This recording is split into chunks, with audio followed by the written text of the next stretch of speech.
Good morning students. आपको सारे notes videos books वगैरह मिल गई होंगी। बेसिकली थोड़ा सा मेरे बारे में बताता हूँ। मेरा नाम पुनीत है। एमबीए का क्लासेस लेता हूँ। 2006 से पढ़ा रहा हूँ। 20 इयर्स का मेरे को एक्सपीरियंस है।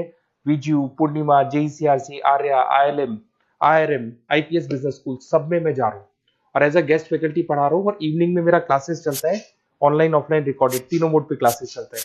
उसके अलावा एक टॉप कॉलेज है एमबीए का, आईएम अहमदाबाद, वहां मैं बच्चों को हर साल लेके जाता हूँ। मुंबई में एआई यूनिवर्सल, यहाँ पे गेस्ट पढ़ा रहा हूँ मैं। जेईसीआरसी में पढ़ा रहा हूँ, आर्या कॉलेज में पढ़ा रहा हूँ। इन कॉलेजेस में मैं पढ़ा रहा हूँ। देखिए, राइटर भी हूँ। 2008 से मैंने बुक्स वगैरह लिखना स्टार्ट कर दिया था। यूट्यूब पे सारे वीडियोस मिल जाएंगे, रिकॉर्डेड लाइव लेक्चर सब कुछ मिल जाएंगे। बस एक छोटा सा इंपॉर्टेंट डिस्कशन आप लोगों से करना था।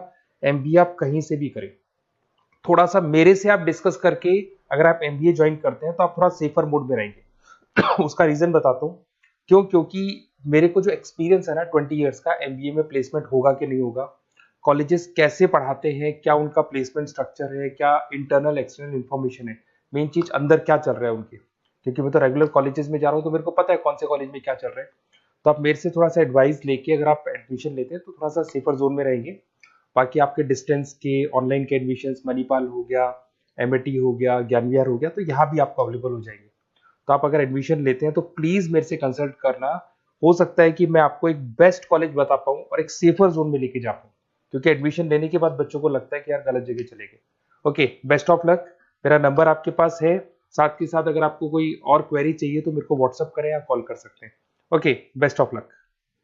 तो आज हम एक सवाल की पड़ताल कर रहे हैं, क्यों कुछ कंपनियां हमेशा आगे रहती हैं और बाकी बस पकड़म पकड़ाई खेलती रह जाती हैं। क्या उनकी किस्मत अच्छी है या उनके पास कोई सीक्रेट है? ये एक बहुत बड़ा सवाल है और इसका जवाब मैं कहूंगा किस्मत में तो बिल्कुल नहीं है। हमारे पास जो स्रोत हैं वे एक बहुत ही दिलचस्प आइडिया की तरफ इशारा करते हैं, लर्निंग ऑर्गेनाइजेशन। मतलब एक सीखने वाला संगठन। लर्निंग ऑर्गेनाइजेशन, सुनने में थोड़ा किताबी लगता है, लेकिन हमारे स्रोत कहते हैं कि ये सिर्फ एक फैंसी शब्द नहीं, बल्कि शायद वही गुप्त नुस्खा है जिसकी हम बात कर रहे हैं। तो चलिए इस खाके को खोलकर देखते हैं कि ये है क्या और ये किसी भी संस्था को दूसरों से मीलों आगे कैसे रख सकता है। बिल्कुल, हम ये समझेंगे कि एक संगठन को सीखने वाला बनाता क्या है, ये एक आम पारंपरिक ऑफिस से अलग कैसे होता है, और सबसे जरूरी, क्या ये सब सिर्फ बड़ी बड़ी कंपनियों के लिए है या इसके सिद्धांत हम कहीं और भी लागू कर सकते हैं। ठीक है, तो सबसे पहले ये है क्या भला, एक लर्निंग ऑर्गेनाइजेशन का मतलब क्या है? आसान शब्दों में कहें तो ये एक ऐसा संगठन है जो कभी सीखना बंद नहीं करता। सोचिए, एक ऐसी कंपनी जो अपनी गलतियों से सीखती है, अपने कामयाब तजुर्बों से सीखती है, अपने ग्राहकों से सीखती है और यहां तक कि अपने कॉम्पिटिटर से भी। ये रुकी भी नहीं है, बल्कि लगातार खुद को बदल रही है, बेहतर बना रही है, ताकि आज की तेजी से बदलती दुनिया में न सिर्फ टिकी रहे बल्कि आगे बढ़े। मतलब ये सिर्फ साल में एक दो ट्रेनिंग सेशन करवाने के बारे में नहीं है, ये तो उससे कहीं ज्यादा गहरा है। हाँ, बहुत ज्यादा गहरा। इस आइडिया को लोकप्रिय बनाने का श्रेय जाता है पीटर सेंजे को। उन्होंने अपनी किताब द फिफ्थ डिसिप्लिन में इसके बारे में विस्तार से लिखा। उनका कहना था कि सीखना सिर्फ टॉप मैनेजमेंट या एचआर डिपार्टमेंट का काम नहीं है। एक सीखने वाले संगठन में हर कर्मचारी, चाहे वो सीईओ हो या सबसे जूनियर इंटर्न, सीखने की प्रक्रिया का हिस्सा होता है। तो फिर ऐसा संगठन असल में दिखता कैसा है?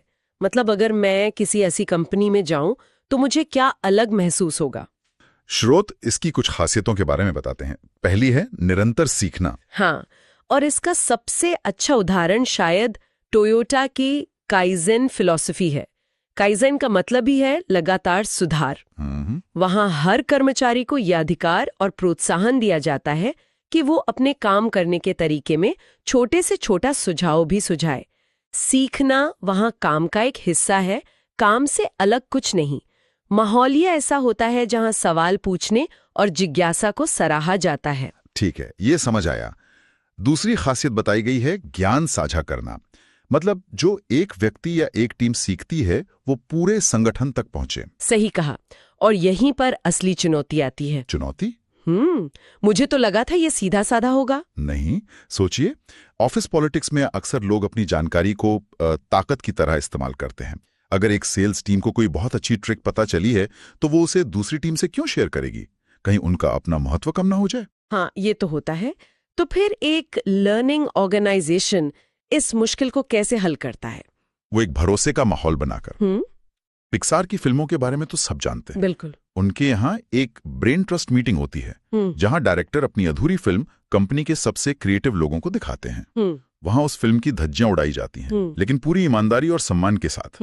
मकसद किसी को नीचा दिखाना नहीं, बल्कि फिल्म को बेहतर बनाना होता है। वाह। जब लोगों को यकीन हो जाता है कि जानकारी साझा करने से उन्हें सजा नहीं बल्कि सबकी मदद मिलेगी, तब जाकर ज्ञान का असली प्रवाह शुरू होता है। वाह, मतलब कल्चर सबसे पहले आता है। और इसी से जुड़ी अगली बात है नवाचार को प्रोत्साहन, यानी नई चीजें ट्राई करने की आजादी। बिल्कुल। स्रोत कहते हैं कि यहाँ गलतियों को सीखने के मौके की तरह देखा जाता है। बिल्कुल। गूगल का 20% टाइम इसका क्लासिक उदाहरण था, जहां कर्मचारियों को अपना 20% समय उन प्रोजेक्ट्स पर काम करने के लिए दिया जाता था जो उनके रेगुलर काम का हिस्सा नहीं थे। जीमेल और गूगल न्यूज जैसे कई सफल प्रोडक्ट्स इसी कल्चर से निकले। लेकिन ये सुनने में जितना अच्छा लगता है, क्या ये उतना ही प्रैक्टिकल है? अगर किसी कर्मचारी की गलती या प्रयोग की वजह से कंपनी को लाखों का नुकसान हो जाए, तो क्या उसे भी सीखने का अवसर कहकर अनदेखा कर दिया जाएगा? ये बहुत जरूरी सवाल है। देखिए, गलतियों से सीखना और लापरवाही को नजरअंदाज करना दो अलग अलग बातें हैं। एक सीखने वाला संगठन समझदार जोखिम लेने को प्रोत्साहित करता है, बेवकूफी भरे जोखिम को नहीं। यहां पर साइकोलॉजिकल सेफ्टी का माहौल बनाया जाता है, जहां कोई कर्मचारी एक नया आइडिया पेश करने या ये कहने से ना डरे कि शायद ये तरीका काम नहीं करेगा। जब डर खत्म होता है, तभी असली इनोवेशन शुरू होता है। ये सारी खासियतें, लगातार सीखना, ज्ञान साझा करना, प्रयोग करना, सुनने में बहुत अच्छी लगती हैं। लेकिन सवाल ये है कि इन्हें संगठन की आदत कैसे बनाया जाए। ऐसा तो नहीं हो सकता कि एक दिन सीईओ सबको ईमेल भेज दे कि आज से हम सीखने वाला संगठन है। हाँ, बिल्कुल नहीं।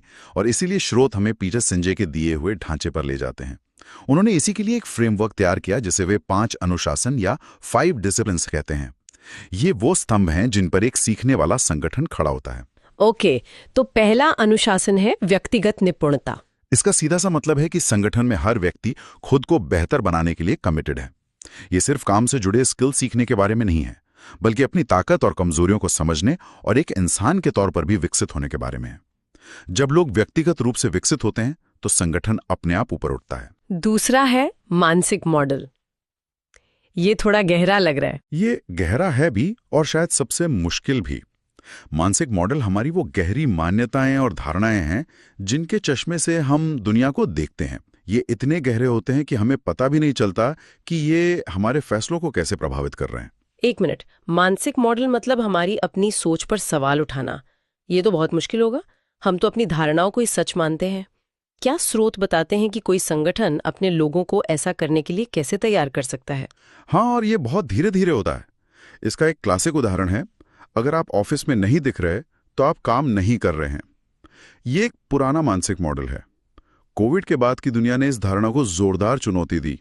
जो कंपनियां इस मॉडल से चिपकी रहीं, उन्हें अच्छे लोग ढूंढने और बनाए रखने में मुश्किल हुई, जबकि जिन्होंने अपने मानसिक मॉडल को बदला और रिमोट वर्क को अपनाया, वे आगे बढ़ गईं। मतलब हमेशा से ऐसा ही होता आया है, वाली सोच को चुनौती देना। बिल्कुल। कई बार संगठन इसलिए आगे नहीं बढ़ पाते क्योंकि वे राजू के जमाने से ऐसा ही होता आया है वाली सोच में फंसे रहते हैं। और मजे की बात यह है कि किसी को पता भी नहीं होता कि राजू कौन था। मानसिक मॉडल को चुनौती देने का मतलब है कि हम अपनी इन गहरी धारणाओं पर सवाल उठाते हैं और नए विचारों के लिए खुद को खोलते हैं। ठीक है, ये समझ आया। तीसरा है साझा दृष्टिकोण, यानी सबका एक कॉमन गोल। हाँ, लेकिन यहाँ एक बहुत जरूरी फर्क है। ये वो विजन नहीं है जो मैनेजमेंट एक पोस्टर पे लिख के दीवारों पर चिपका देता है। ये एक ऐसा विजन है जिसे बनाने में सबकी भागीदारी होती है। जब लोगों को लगता है कि ये उनका विजन है, न कि ऊपर वालों का, तो वे उसके लिए दिल से काम करते हैं। ये एक दिशा देता है, एक मकसद देता है, जो सिर्फ प्रॉफिट कमाने से कहीं बड़ा होता है। और चौथा है टीम लर्निंग। ये इस विचार पर आधारित है कि जब एक टीम के लोग मिलकर सीखते हैं तो नतीजा हर सदस्य की व्यक्तिगत काबिलियत के जोर से कहीं ज्यादा होता है। ये 1+1=3 जैसा है। ये तब होता है जब टीम के सदस्य बहस करने के बजाय संवाद करते हैं, एक दूसरे के नजरिए को सच में सुनते हैं और अपनी धारणाओं को किनारे रखकर मिलकर सोचते हैं। और अब 5वां जिसे स्रोत सबसे जरूरी बताते हैं, सिस्टम थिंकिंग। हाँ, और सेंजे इसे 5वां अनुशासन इसलिए कहते हैं क्योंकि ये बाकी चारों को एक साथ जोड़ता है। ये सुनने में जितना आसान लगता है उतना है नहीं। इसे ऐसे समझिए, एक कंपनी की सेल्स टीम को एक बड़ा इंसेंटिव दिया जाता है कि ज्यादा से ज्यादा बेचो। वो डिस्काउंट देकर अपना टारगेट पूरा कर लेते हैं, सब खुश। इसमें क्या बुराई है? अब सिस्टम थिंकिंग का इस्तेमाल करते हैं। सेल्स बढ़ी, लेकिन डिस्काउंट की वजह से प्रॉफिट मार्जिन घट गया। अचानक बड़े ऑर्डर्स की वजह से प्रोडक्शन टीम पर दबाव बढ़ गया और क्वालिटी गिरने लगी।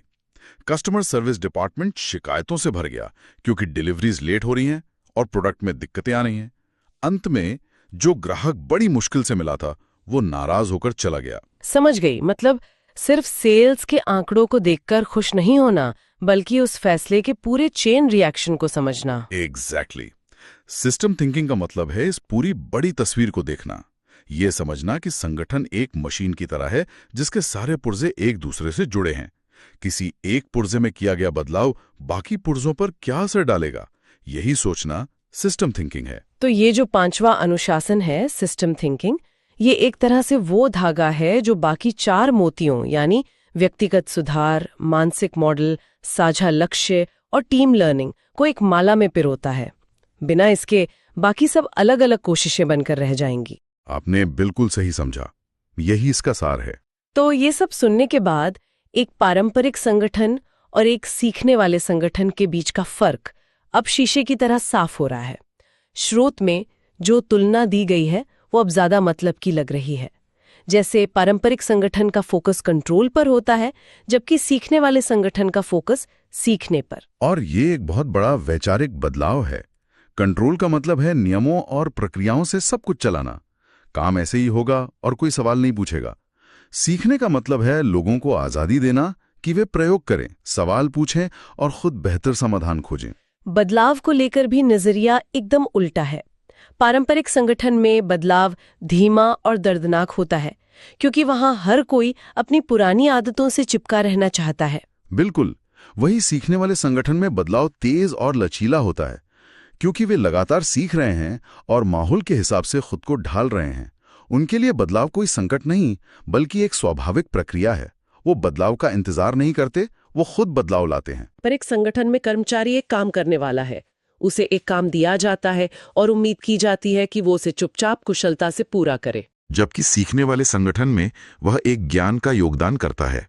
उससे सिर्फ काम करने की उम्मीद नहीं की जाती, बल्कि यह भी उम्मीद की जाती है कि वह सोचे, सवाल उठाएं, अपने आइडियाज शेयर करे और प्रक्रियाओं को बेहतर बनाने में मदद करे। यहां उसका दिमाग उतना ही कीमती है जितने उसके हाथ। ये सिर्फ एक टाइटल का बदलाव नहीं है, ये तो पूरे पावर स्ट्रक्चर को बदलने जैसा है। तो आज की इस पूरी चर्चा का सार ये है कि एक लर्निंग ऑर्गेनाइजेशन बनना सिर्फ कुछ ट्रेनिंग प्रोग्राम्स चलाने या एक लाइब्रेरी बनाने के बारे में नहीं है। ये उससे कहीं ज्यादा गहरा है। बिल्कुल। यह एक ऐसी संस्कृति, एक ऐसा डीएनए बनाने के बारे में है जहां सीखना, ज्ञान को साझा करना और प्रयोग करना उतना ही स्वाभाविक हो जितना सांस लेना। यह एक मानसिकता है जो लीडर से लेकर फ्रंटलाइन वर्कर तक हर किसी में होनी चाहिए। और ये पीटर सेंजे के उन 5 अनुशासनों पर बना है। व्यक्तिगत निपुणता, अपने मानसिक मॉडल पर सवाल उठाना, एक साझा लक्ष्य बनाना, टीम के रूप में सीखना और सबसे जरूरी सिस्टम थिंकिंग या बड़ी तस्वीर को देखना। इन स्रोतों ने एक कामयाब संगठन का खाका तो हमारे सामने रख दिया है, लेकिन ये चर्चा एक ज्यादा बड़ा और दिलचस्प सवाल भी खड़ा करती है। वो क्या? क्या सीखने के ये 5 अनुशासन, खुद को लगातार बेहतर बनाना, अपनी गहरी धारणाओं को चुनौती देना, एक साझा लक्ष्य तय करना, दूसरों के साथ मिलकर सीखना और चीजों के आपसी जुड़ाव को समझना, क्या ये सिद्धांत सिर्फ एक कंपनी पर ही लागू हो सकते हैं, या इन्हें एक परिवार, एक समुदाय या यहां तक कि किसी व्यक्ति द्वारा अपने जीवन को बेहतर बनाने के लिए भी इस्तेमाल किया जा सकता है? इस पर विचार किया जा सकता है।